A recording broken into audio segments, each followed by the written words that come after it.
Amber and welcome back to my channel. In today's video we're going to do my Owls Magical Readathon wrap up. I did not post a TBR for the Owls, however I decided to participate and so I'm going to be doing my wrap up. I ended up completing all 12 Owls. I will tell you the name of the subject, what the prompt was, and what I ended up reading for it, as well as the rating. Anything else that I read in April that was not a part of the Owls will be in a separate April wrap up, so stay tuned for that. So let's get started. The first prompt was Ancient Runes, and for that we were to read a retelling. For that I read the Loosely Bound Book Club pick of the month, which was A Curse So Dark and Lonely by Bridget Kimmerer. This is a Beauty and the Beast retelling where the main protagonist has cerebral palsy. It has a dual perspectives, and I ended up giving this book 5 stars. This was my favorite book of the month, and I really enjoyed it. I'm very glad that I got to read this, and I was the last one out of the group to finish it.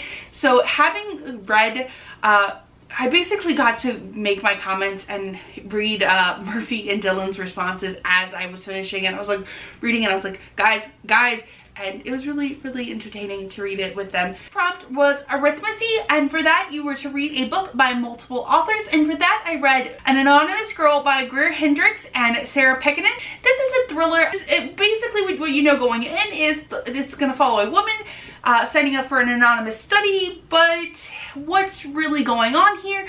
I gave this one 3 stars. Who wrote The Wife Between Us, which I read in March. I ended up giving that book 3 stars as well. They have really addicting writing, but like their plot twists I kind of see coming, and I'm not really invested in the story by the end, and it ends up being kind of predictable, so I ended up giving this book 3 stars as well. The next challenge was Care of Magical Creatures, and that was to read a book with a land animal on the cover, and I read A Rat Prince. This book I read during Dewey's 24-hour readathon, and this was a Cinderella retelling that involved one of the mice that was Cinderella's friend. I ended up giving this book 3 stars.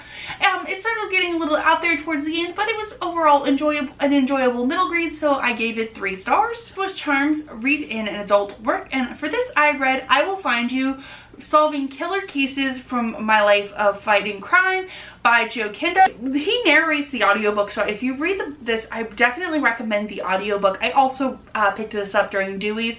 Does a really good job of blending how he solves cases and also what his cases are, and it was just a really good blend, and I ended up giving this book 5. So I ended up reading that for my adult work, because even though it's nonfiction, it's definitely an adult nonfiction book because it's about true crime, you know? Next was Defense Against the Dark Arts, read a book that starts with R, and again I picked another nonfiction. I was trying to get some more nonfiction read, and for that I read The Royal Art of Murder, Holy Palaces, Fatal Cosmetics, Deadly Medicines, and Murder Most Foul by Eleanor Herman. I ended up giving this book 3 stars. Someone who really loves disease history, I was kind of let down by this one. I think the authors might not be for me because I've also read some of her fiction work.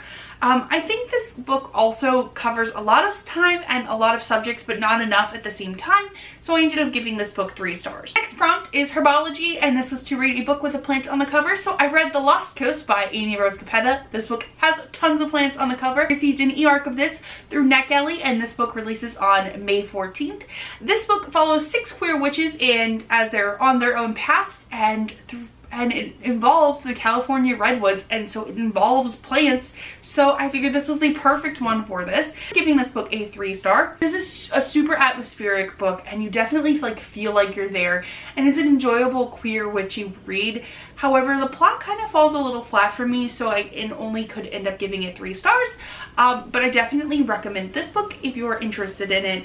The plot was not for me. Next challenge was History of Magic, to read a book 10 years or older, and for that I read How to Train Your Dragon by Cressida Cowell. I reread this book during Dewey's 24-hour readathon. It's narrated by David Tennant, so I figured it would be a nice little a nice way to spend part of the readathon, and I ended up giving this book 4 stars.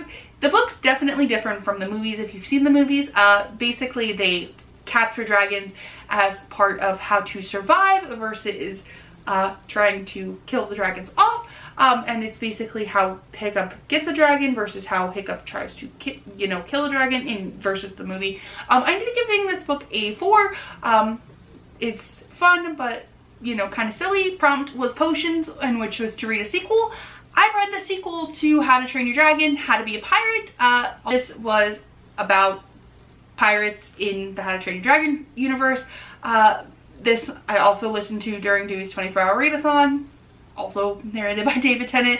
I ended up giving this one 3 stars. The plot took a dive between books 1 and 2, but I am still interested in continuing on in the series. This challenge was Transfiguration, read a book with red on the cover, and for that I read Mysterious Affair at Afters by Agatha Christie. I don't want to go into what this is about because it is a mystery. It is a classic mystery. This is the first Hercule Poirot book and I really enjoyed it. I gave it 4 stars. I read it during Dewey's 24-hour readathon. It was very interesting. I don't want to say anything more. The next prompt was astronomy. Read a book with star in the title. For that I read Zodiac Star Force Volume 2, Rise of the Fire Prince. This is the sequel to obviously Zodiac Star Force.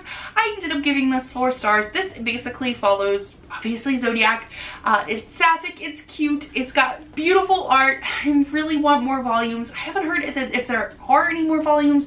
I need to keep digging. It ends on a cliffhanger thing, but it doesn't have a direct we're definitely continuing, which is why I gave it a 4. So a 4, but I'm excited if there's more kind of deal. Prompt is divination. Read a book set in the future. This I read Flux Destiny, Fortuna's Rings. I received an audio copy of this from the author in exchange for an honest review. Technically it's set in the future. It's set in space. I consider space books set in the future. If people are in space, I consider it in the future.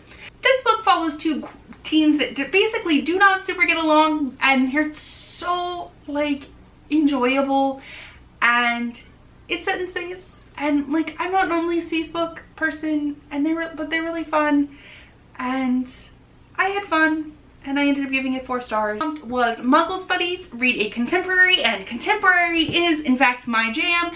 And for that I read My Fake Canadian Wife by M. Hollis. And this is about a woman who lives in Canada and basically is on the verge of deportation, and so she basically, her friend says, hey, my friend has decided that if you need to, she'll marry you so you can stay in the country.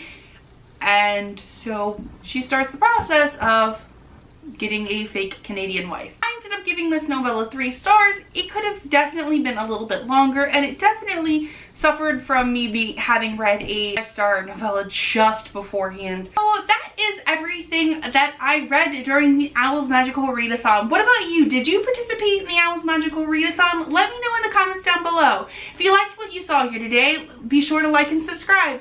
Thank you all so much for watching, and have a nice day!